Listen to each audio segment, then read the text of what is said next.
Mi nombre es Ángel Daniel Hermosillo Buitrago, soy estudiante de la Universidad de Cundinamarca, seccional Chía. Hoy vengo a hablar sobre el modelo de predicción de gravedad en casos de dengue. Este trabajo aquí expuesto solo tiene fines académicos y los datos presentados son de origen público y abierto. No existe ninguna relación o vinculación por parte de los autores o la Universidad de Cundinamarca con ninguna entidad mencionada en la presentación en relación con este trabajo. Nuestra agenda se divide en la problemática, el objetivo, el entendimiento de los datos, la preparación de los datos, el entrenamiento y evaluación de los modelos y las conclusiones. Nuestra problemática es que a mediados y finales del 2021 hubo un aumento de casos de contagio de dengue en Bucaramanga, lo cual afectó el rendimiento de atención de los centros de salud. Por ende, los centros de salud necesitan detectar los casos graves para tratarlos de la mejor manera y en el mejor tiempo posible. Nuestro objetivo en este caso es predecir la clasificación del estado de gravedad de una persona contagiada con dengue.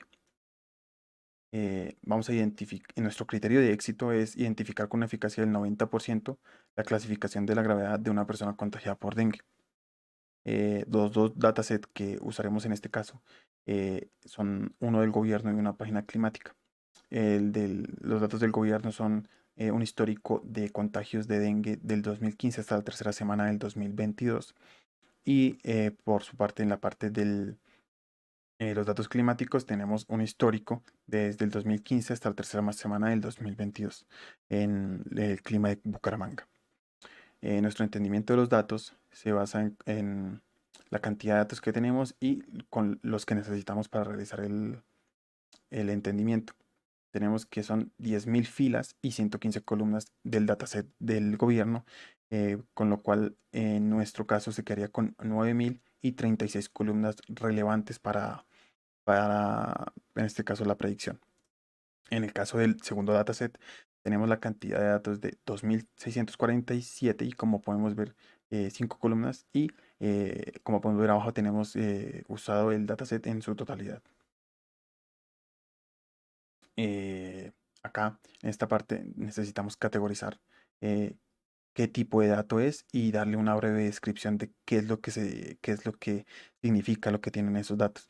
En este caso tenemos que la mayoría de nuestros datos están entre entre 1 y 2, que 1 significa no y el 2, 1 significa sí y 2 significa que no. Entonces, la mayoría son binarios, por este caso, y en algunos casos necesitamos hacer unas pequeñas conversiones, como en este caso de 1 a 2 cambiarlos de 0 a 1. También necesitamos categorizar las fechas, que es nuestra columna con la cual vamos a hacer la fusión con el otro dataset y crear columnas dummies en algunos de los datos, como por ejemplo el tipo de régimen y las comunas de vivienda de las personas. Este es nuestro primer dataset que abarca las 115 columnas y nuestro segundo dataset que abarca nomás 6 columnas.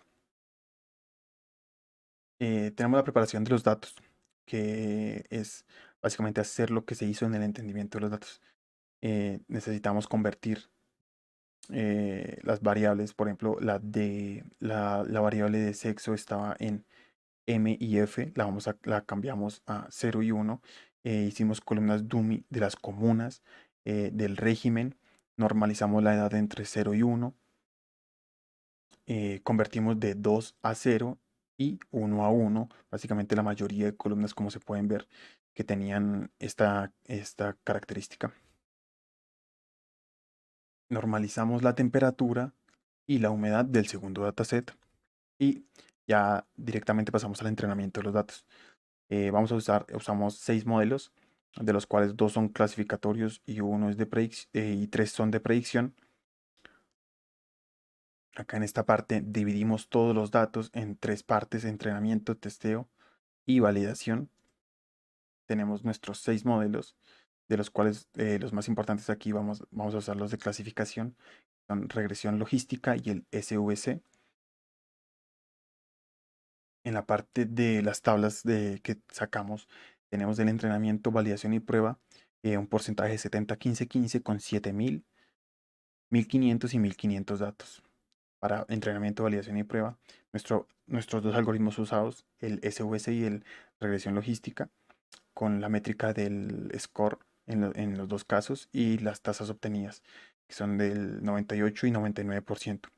El tiempo que se toma la ejecución de cada uno de estos, que es 1 segundo y 3 segundos.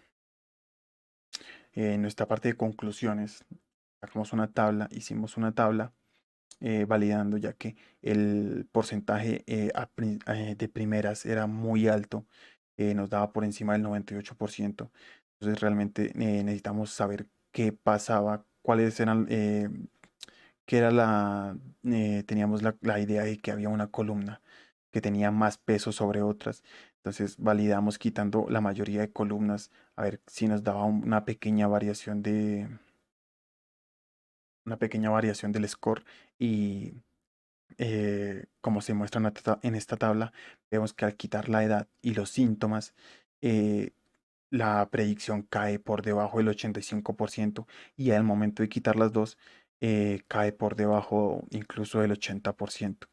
En las partes, y como vemos, los únicos que nos sirven en este caso son el SVC y la regresión logística, ya que son clasificatorios y no predictivos como los otros tres.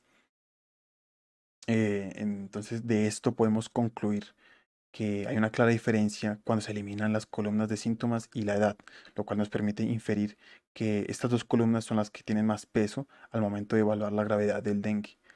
Y nuestro procesamiento de datos y modelado de los datos, en este caso, da un buen resultado para la problemática presentada, siendo efectivo y cumpliendo el criterio del éxito que se da cumplido por el 90%.